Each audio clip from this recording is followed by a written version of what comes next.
Have you ever caught yourself thinking that you must be a really terrible parent because you lost your temper? Or wondered how you can be both successful at work and present for your family? Stop for a moment, take a breath. These struggles are trying to teach us something important. From my years as a family doctor and my own journey, I've discovered something really powerful about how to handle those moments of internal conflict. It's simple, but it's powerful. We can hold two true things at once. I can give you some examples from my own life. I'm a doctor who helps people manage their health every day. I know all about the importance of exercise, good nutrition, stress management, and I live with chronic pain that can sometimes make those very things challenging to do for myself.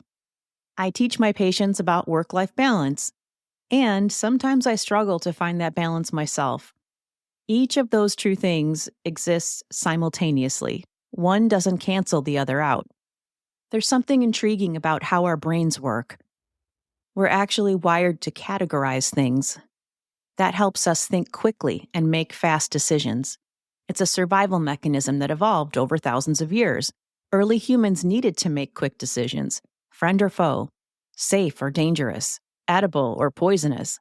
Our ancestors who could rapidly sort out their world into simple categories were more likely to survive. That categorizing tendency served us really well then, but in our modern world, the same instinct can create unnecessary stress and conflict. Our brains still do want to sort everything into neat boxes. It's definitely much easier to do so. Good or bad, right or wrong, success or failure. It's like we're using ancient software, though, to run modern programs. It works, but not always. When we encounter something that doesn't neatly fit into one category, which happens often in our complex modern lives, our brains can actually experience some discomfort. Scientists call this cognitive dissonance. It's that uncomfortable feeling when we hold two seemingly contradictory ideas at once. Our instinct is to resolve the discomfort by forcing one truth to win out over the other. But our brains are amazing. They can adapt. They can learn new patterns even when we're older. When we practice holding two truths at once, we're actually creating new neural pathways. We're upgrading our brain's operating system to handle modern complexity. Let me explain why this matters so much. Our brains always naturally want to categorize things. It's how we make sense of the world. Short, simple answers feel safe, but they leave us struggling with reality. When we encounter information or experiences that don't fit our existing categories, and we have that cognitive dissonance, our brains cause us to release stress hormones. It's like an alert system saying, "Warning, this doesn't compute." The stress response can lead us to either reject new information altogether or, more likely, oversimplify complex situations just to reduce our discomfort. Think about social media for a minute. When we see someone post a political opinion we disagree with, our brain immediately wants to categorize them as wrong or bad. But what if that same person is a caring neighbor who helped you when your child was sick? What if they're a colleague who does excellent work? Our ancient categorizing system struggles with this complexity. It's like trying to force a complex three-dimensional object into a flat two-dimensional box. When we do this with our experiences or our relationships, we lose depth, we lose nuance and possibility. We might even experience physical symptoms like tension headaches or tight shoulders or a knot in our stomach because we're trying to force something to be simpler than it is. When we learn to hold more than one truth at once, when we learn to accept complexity, something shifts. Research shows people who can do this experience less stress, make better decisions, and may have stronger relationships. It's like developing a new kind of emotional flexibility. Let me give you some examples from different areas of my life. Differing truths that I can hold at once. At work, I can be ambitious, and I can care about work-life balance. I can respect my boss, and I can disagree with some of his decisions. I can be good at my job, and I can still have some room to grow. In relationships, I can love my partner deeply, and I can also need space. I can be a supportive friend, and I can set healthy boundaries. I can be close with my family, and I can maintain my independence when I need to. With personal growth, I can be confident in my abilities, and I can admit when I need help. I can be committed to self improvement, and at the same time, I can accept myself as I am. I can learn from the past, and I can't be defined by my past. Let me share 3 practical steps for developing this skill of holding more than one truth at once. Step 1, notice your either or thinking. Start paying attention to the moments when your mind tries to force a choice. Listen for absolutes, thoughts that start with, I must be, I can't be, they always. Those are your clues. Your mind is trying to simplify something that might be more complex. You might notice the pattern in different contexts, like at work, if I take time off, I'm not dedicated enough. If I ask for help, I don't really know what I'm doing. If I disagree with my team, I'm not a team player. Or in relationships, if I have to set boundaries, I'm not being loving. Or if I need time alone, I'm being selfish. Or if I don't always agree, I'm being difficult.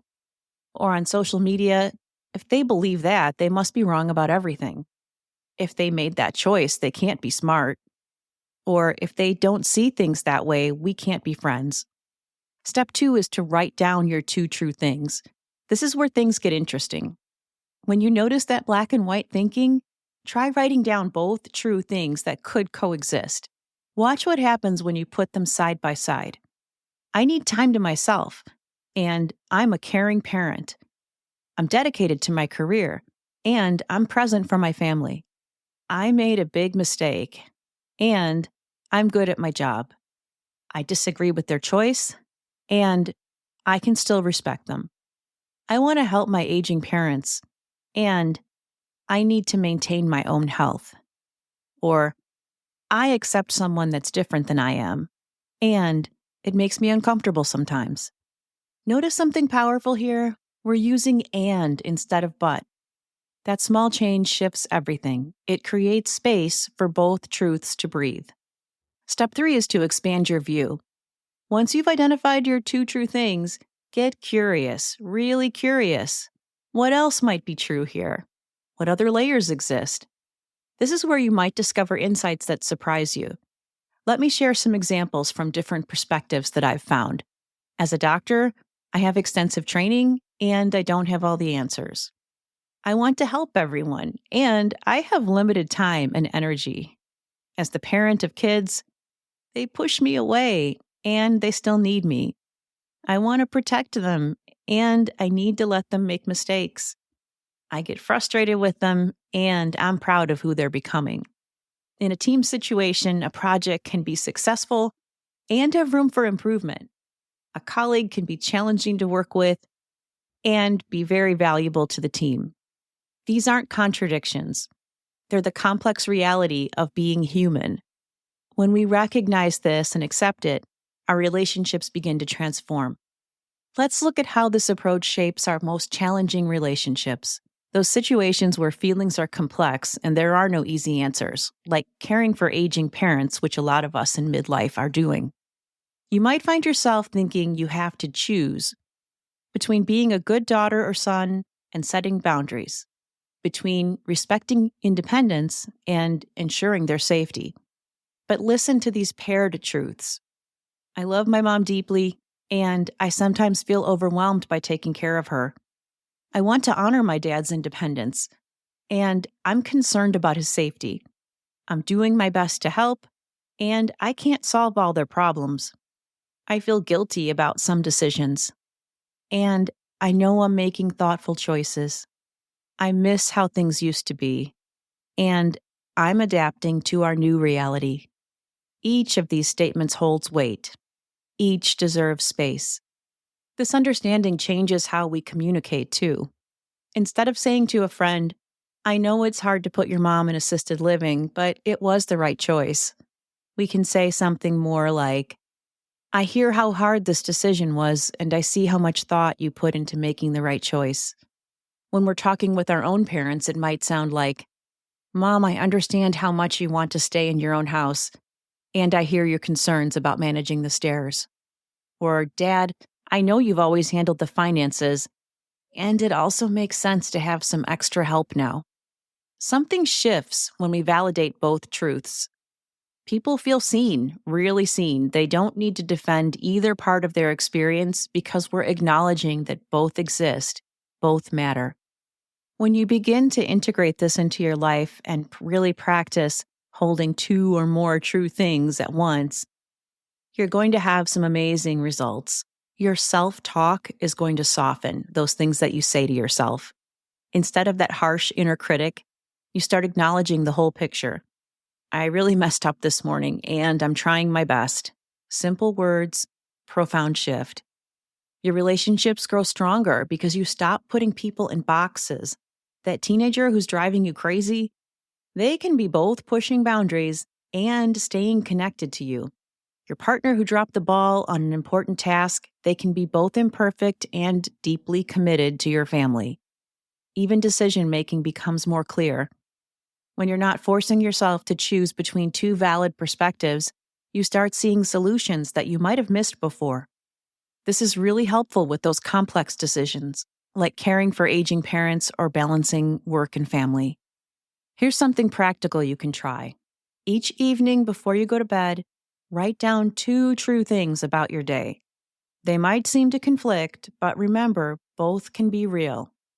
Maybe you had a tough conversation with your teenager. Maybe there was even some crying or yelling. And you made progress in understanding each other. Maybe you missed an important deadline at work. And you also handled other important tasks really well.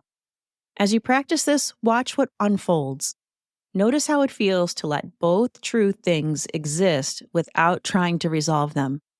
Pay attention to how it changes your conversations when you can hold space for other people's complex truths too.